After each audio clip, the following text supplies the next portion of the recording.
కార్తీక పురాణము 4వ అధ్యాయము. దీపారాధన మహాత్మ్యము.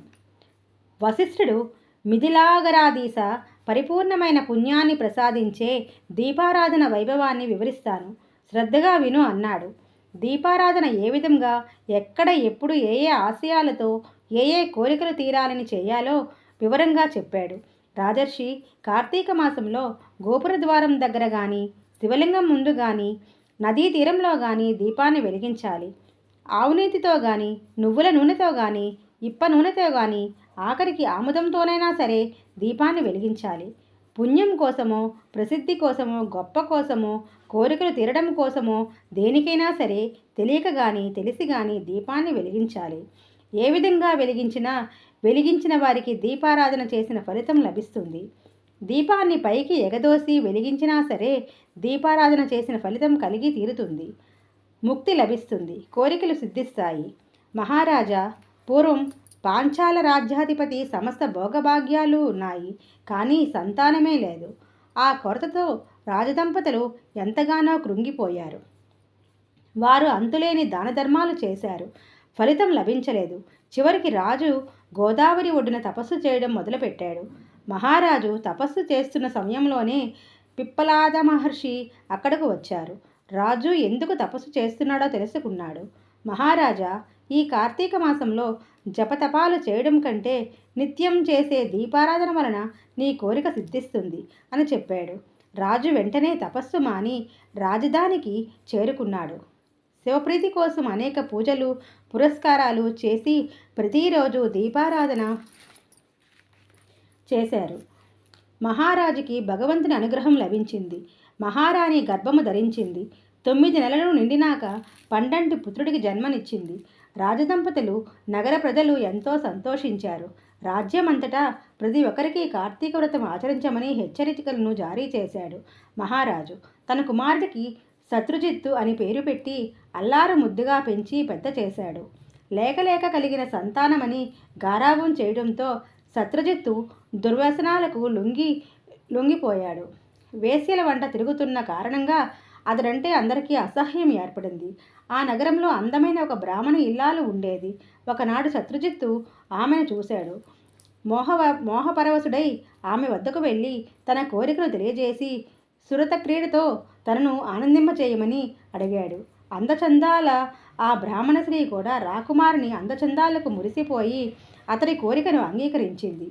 ఆనాటి నుండి వాళ్ళు ప్రతిరోజు ఒకచోట కలుసుకుంటూ కామక్రీడలను కులుగుతూ ఉండేవారు.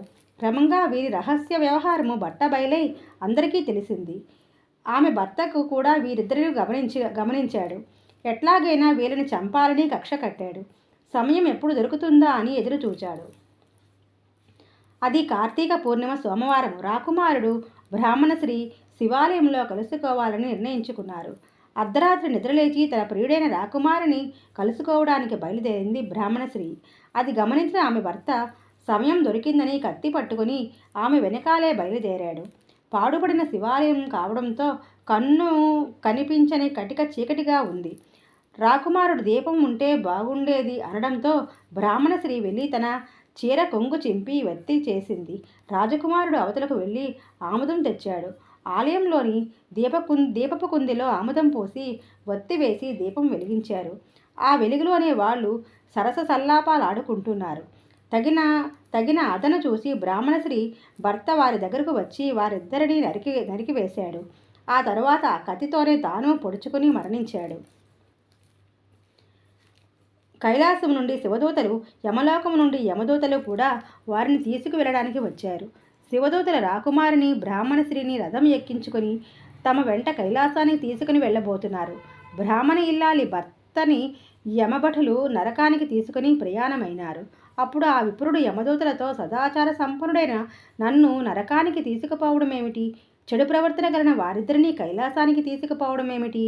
ఇది మీకేమైనా బాగుందా అన్నాడు. చెడ్డవాళ్ళను గౌరవించడమేమిటి? మంచివాళ్లకు భరించరాని శిక్షలు వేయడమేమిటి అని ప్రశ్నించాడు. అప్పుడు శివదూతలు ఆ విప్రుడితో, నువ్వు మాట్లాడుతున్నది సరికాదు. కార్తీక పూర్ణిమ సోమవారము శివాలయంలో దీపం వెలిగించడంతో వీరు చేసిన పాపాలన్నీ నశించినాయి. పుణ్యలోకాలకు వెళ్ళే అర్హతను దీపారాధనతో వీరు సంపాదించుకున్నారు. నువ్వు ఎంతటి సత్ప్రవర్తన కలవాడవైనా దీపారాధన చేసిన పవిత్రులైన వీరిని వధించడంతో పాపం మూట కట్టుకున్నావు. అందుకే నీకు యమలోకం లభిస్తుంది అని సమాధానం చెప్పారు. శివదూతలు చెప్పిన మాటలు విన రాకుమారుడు శివదూతలతో, అయ్యలారా, మీరు చెప్పిన మాటలు నేను కాదనగల శక్తి లేని వాడిని. కానీ మేము ముగ్గురము ఒకే సమయంలో శివుని సన్నిధిలో మరణించాము. కార్తీక మాస దీపారాధన వలన మాలో ఈ విధమైన భేదం కలిగిందంటున్నారు. కనుక దీపారాధన చేయడానికి అవసరమైన నూనెను తెచ్చి శివ సన్నిధిలో దీపం వెలిగించిన నాకు దాని వలన లభించే పుణ్యఫలంలో కొంత ఈ బ్రాహ్మణునికి నేను దారపోస్తాను. మా ముగ్గురిని శివ సన్నిధిలోని తీసుకుపోమ్మని చెప్పి తన ఫలితంలో కొంత బ్రాహ్మణునికి దారపోశాడు. రాకుమారుడు చేసిన ఆ మంచి పనితో వాళ్ళు ముగ్గురు శివదూతలతో కలిసి కైలాసానికి వెళ్ళారు. మోక్షసిద్ధిని పొందారు. తనను చంపిన వాడిని కూడా రక్షించాలన్న రాకుమారుడు మాట వలన క్షమాగుణంతో దేనినైనా సాధించవచ్చునని తెలుసుకుని క్షమాగుణాన్ని అలవాటు చేసుకోవాలని గ్రహించాలి. 4వ రోజు పారాయణం సమాప్తం.